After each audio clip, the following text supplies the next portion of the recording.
Okay. Alan, we've been told that Jonny Evans will be captain again tomorrow. Is that right? Who told you that? A source. Are we right?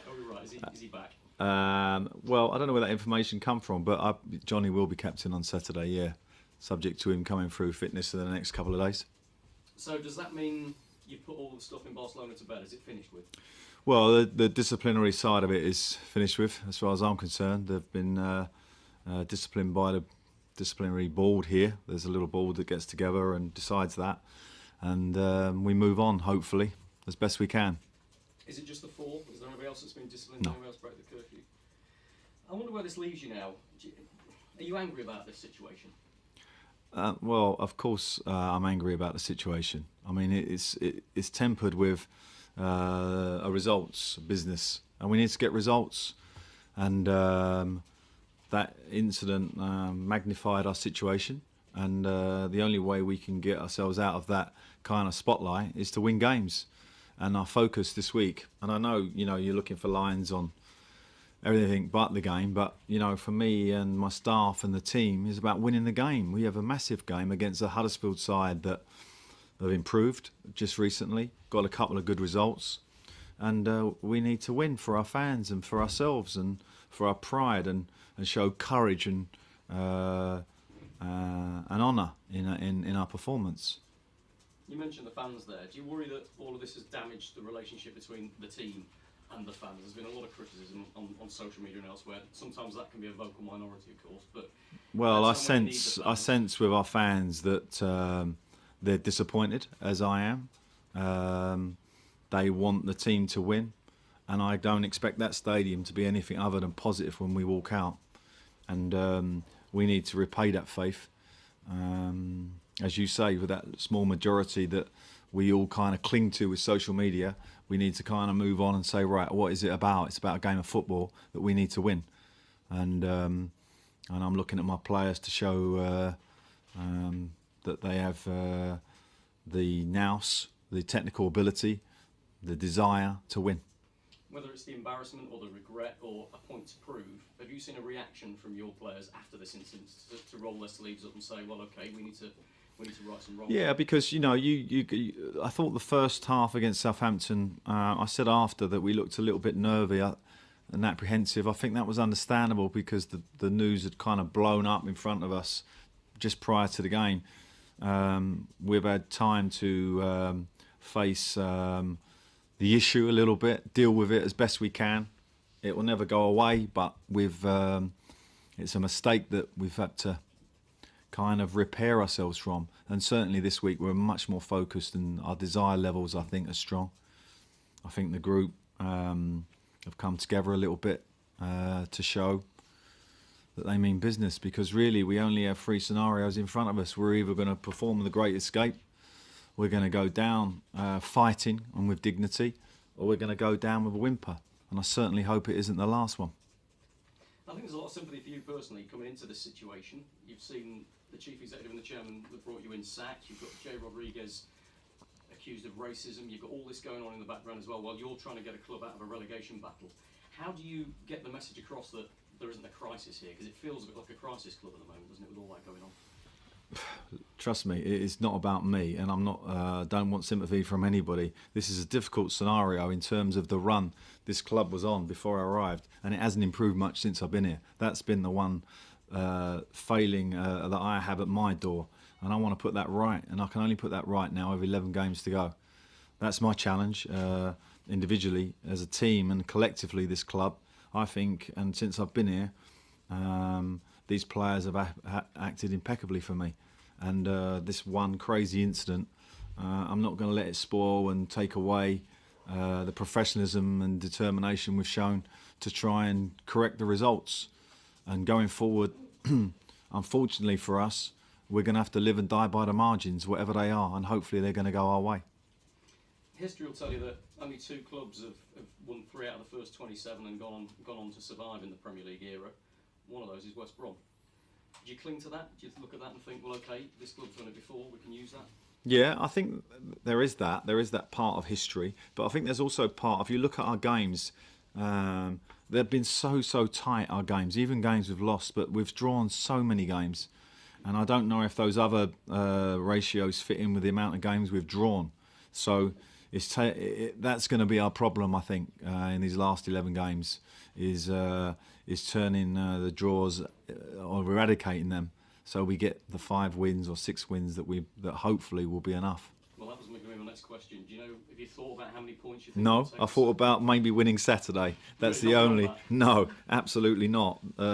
It's been a difficult week for my staff and everybody at the football club, including the hierarchy here.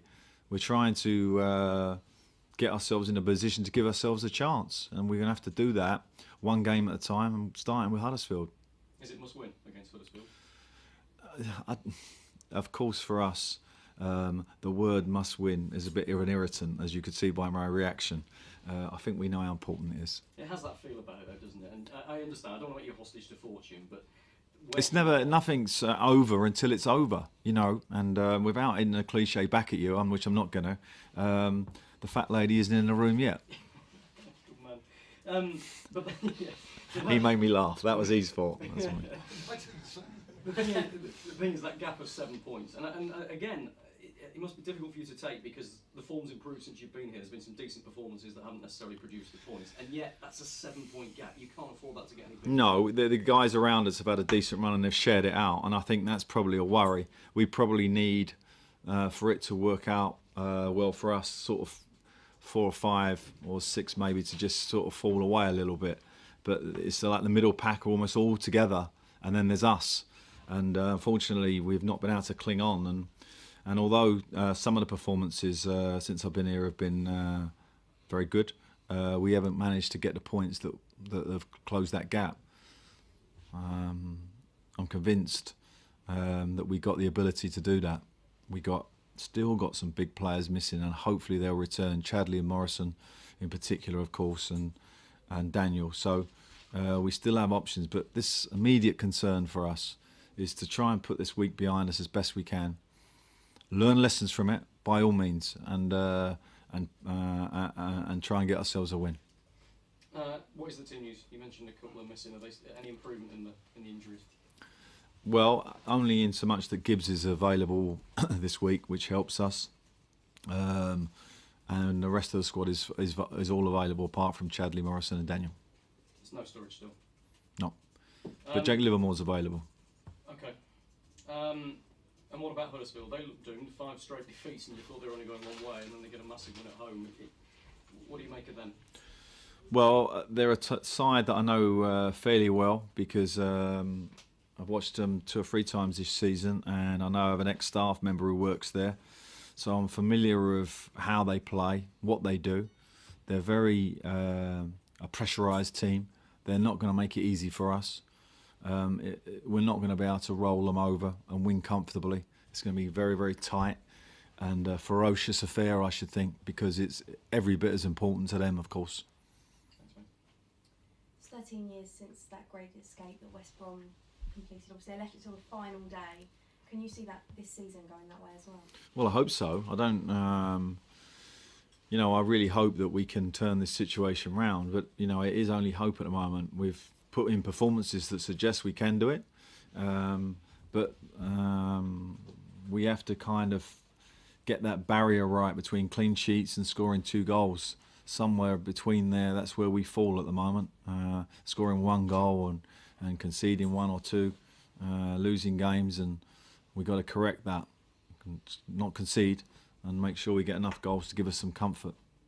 Is it a case now that perhaps draws aren't good enough for you, especially against the teams that you're playing? So you've got kind of run of games against teams all in and around you. Yeah, and we're going to have game plans that kind of understand that teams will be happy with draws, and we're going to have to push. We have to keep pushing, and I promise our fans this. Obviously, we're not going to settle for a draw anywhere. We're going to have to push even against the best teams. Darren Moore was obviously part of that great escape before. He's come out and he said he can see a real belief and determination from inside of the club. Are you kind of feeling that? Because it does sound like you're very positive, especially considering the situation. No, because it's this. At the end of the day, we are paid a lot of money to play professional football, and we're paid to play hard and to give a service to our fans, and that's what we want to deliver this weekend. And And now, whatever way it comes, we'll take a victory. And there is confidence in the group. It wasn't so long ago that we beat Liverpool at Liverpool and deserved to win. And we got to get back to that. We have the same sort of players available this time round, and that makes life a little bit easier. You touched upon Jonny Evans before you've been the captaincy. What's his response been like? Because obviously you've seen enough in what he's given you in the past week or so to reinstate him as captain. I think the most important thing from Jonny's perspective was his performance last Saturday. That was a very, very difficult game for particularly him and Gareth Barry to play in that game under the pressure that they was under. And I thought he showed real character to come through that, and so he should as well. And this weekend prove to me, to the fans and to the club that he can lead us out of this. Thank you. Thank you.